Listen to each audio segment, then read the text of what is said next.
Hello everyone and welcome back to Planet Coaster, where we'll be working on a new coaster station. This one is going to be a Dwarven theme. You guys thought to balance out the Elven theme we did last time, and that would be cool to do something Dwarven. So that's what we're doing today. I do want to address something here a little bit at the beginning.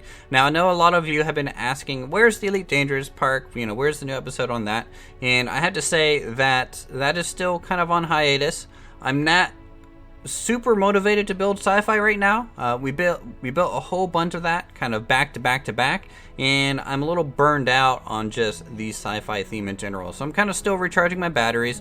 We'll definitely get started on that again here this month, but do be a little bit patient. I do enjoy kind of doing this stuff because I think it's a little bit more useful for you in general, but I am really happy you guys enjoy the sci-fi park enough to actually ask where it is. So I think that's pretty cool, and any feedback of course is welcome as we go through 2017 onward. Alright, so about this building itself, it is I have to say I'm not great with the Dwarven theme. It is not really a fantasy race that I have a quite clear mindset for.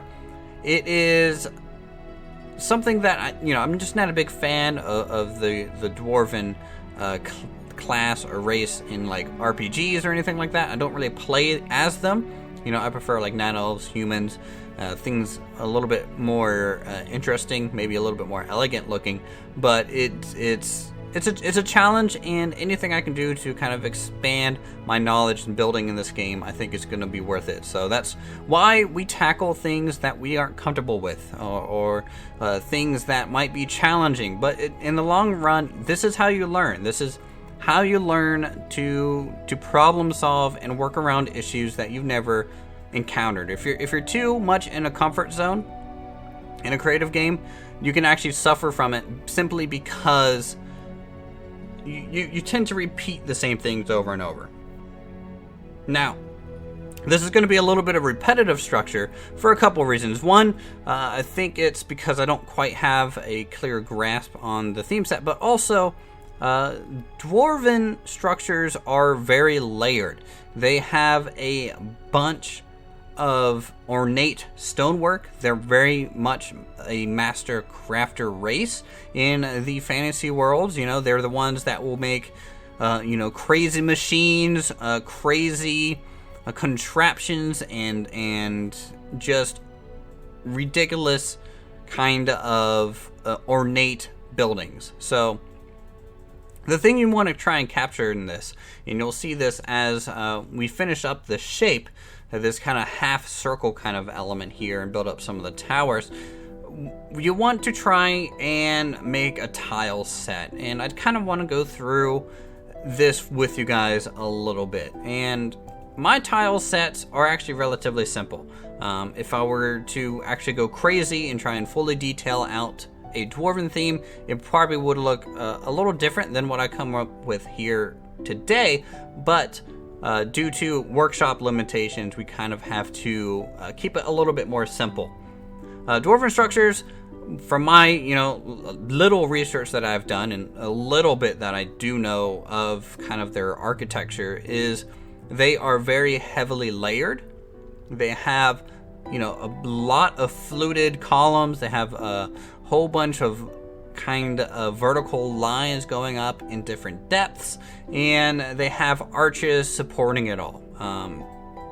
Pretty much think like a grand underground cathedral. That's basically the dwarves, and it's pretty tough to do that when you can't really clip parts through certain structures. So when I'm making this tile set, we ran the pathing through a couple of our outer towers there, and because it's going to be a repeating structure, I have to think about how these elements are sticking through so they don't interfere with the path that we previously laid. And this is basically what I've come up with. I want to make a one kind of 4 meter tall section that's a little bit different than the 8 meter tall section, and that's going to allow for little minute height changes to take place a little bit more smoothly than if you made one giant tall piece. The color scheme itself It's actually going to be pretty light.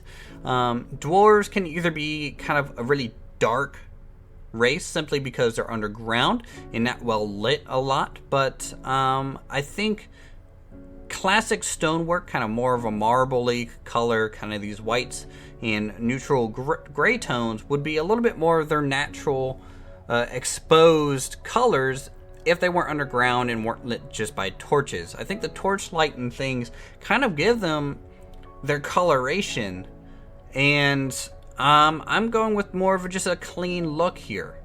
We do have, some red elements eventually with the roofing and some more minor details, just so we have a little bit of that going through. But I wanted a simple, clean, repeating structure going forward.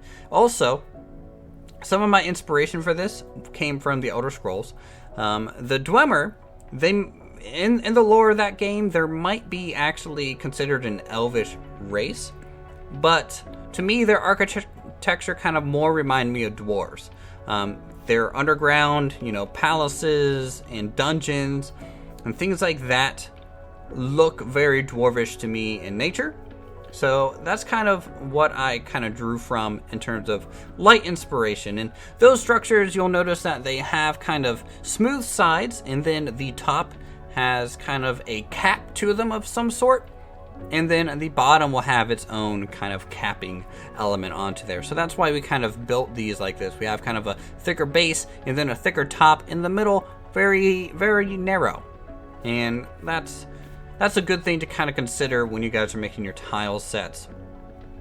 Definitely how, everything kind of works together and blends together. It's almost like doing something reminiscent of pixel art at times, where you have to make tile sets for a game.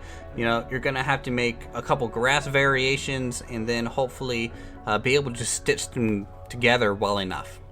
Now, I was going to build a full mountain back here out of rocks, but part count limitations, I decided to maybe try and sculpt something, but realizing that's not going to be really copied over into the Steam Workshop, it might have been a little disingenuous to have that kind of showing in the Steam blueprint, because people might not know you can copy terrain yet if you're new to the game. And they might be like, oh, that's a really cool mountain, I want that. But it wouldn't actually copy over. So I kind of scrapped that. We're going to just build up a little bit along the edges to kind of hint at a mountain. And that's going to help people just place it into their own park and keep that nice and kind of flush to their natural terrain. And hopefully provide a decent amount of detail. You guys are always free to add your own as you go through and mess with some of this. We have, red arches here at the entryway going up towards the exit right now. We also have some of the more antiquity-like pillars in this section, just to break it up and make it look a little bit more unique on the left and right side.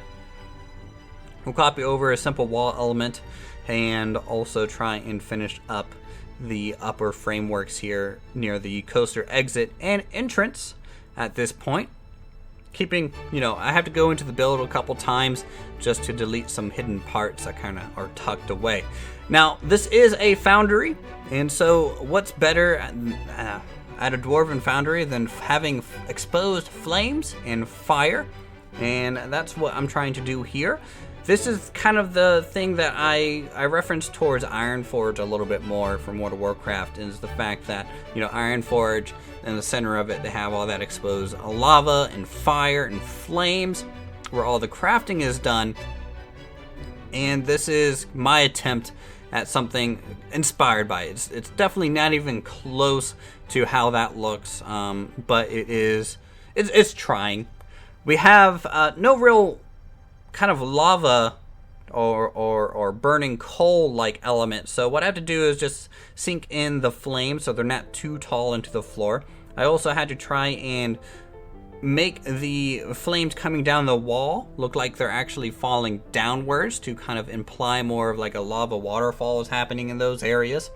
And these pools of fire just contain a lot of heat and color. I think that's a pretty cool element. I want to also take that onto the front half of the station. I was going to use the wall tile set.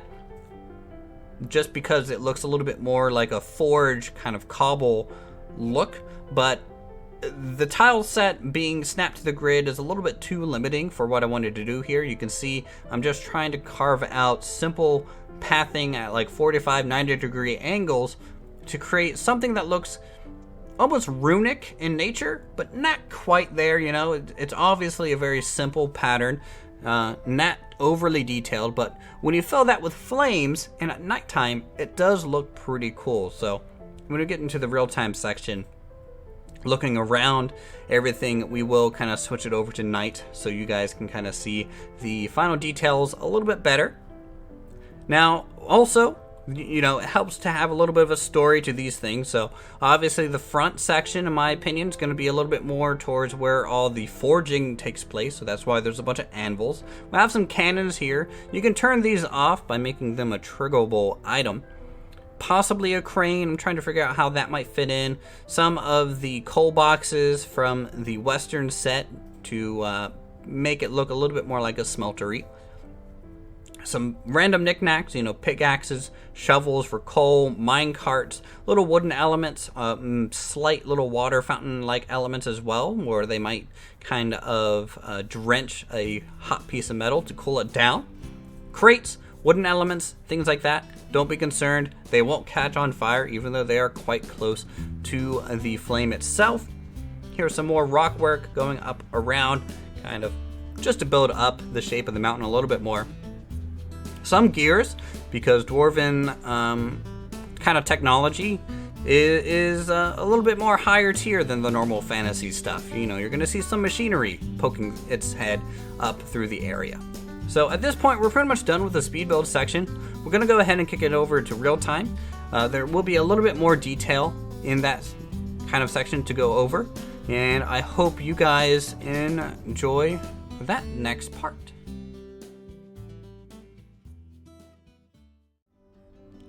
Okay everyone, I hope you enjoyed the speed build section of today's video. Here is kind of the finished look of the Dwarven Foundry that we made today. Let's go ahead and look at from the front end. It's not a very tall structure. You know, if you would compare it to, say, the elvish structure we made not yesterday at this point, a couple days ago, you know, I wanted to keep this thing a little bit more tame in its height, but we extended the width. It's a little bit wider. It also takes up a little bit more total area. You can see it's a lot, you know, in terms of width, wider than the coaster station. I also made the coaster station a little bit longer as well, just so you can fit a little bit longer of a train in this case. This is the Floorless coaster we're going with. And I do like the default kind of gold rails here. Very dwarvish in my opinion. You're going to have, you know, plenty of flames, plenty of fires going on. We have little animatronics in the background in the middle. That thing's great for, you know, just kind of drawing your eyes from the foreground to the background, because there is movement. Movement is great for kind of drawing people's attention. The flames itself, we'll go ahead and switch it over to nighttime just real quick. There you go. And it looks really cool at night. I'm really happy with the way that thing looks during this time of day, and even just the flame sound. It sounds heavy, you know. It sounds very thick with production, and I think that lent itself well for the Foundry look. Now, obviously, this should be probably stuck halfway into a mountain, if not halfway up a mountain as well. And you can incorporate more rocks and really get a winding path leaving the front end of the gates here, and make these as long or short as you want at this point as well.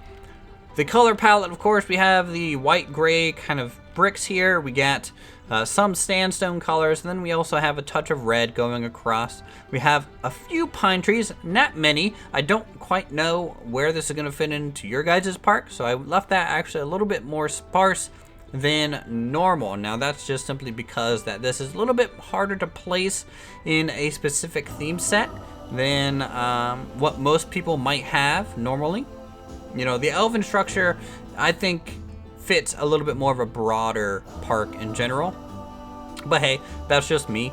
we have some wooden elements, you know, we have some railings, we have plenty of little knickknacks, iron rings being worked on, some light lanterns, we have some, you know, water for quenching metal, we have wagon wheels, potentially they're building on some more maybe large transportation devices or repairing gears that are kind of hidden away in the mountainside.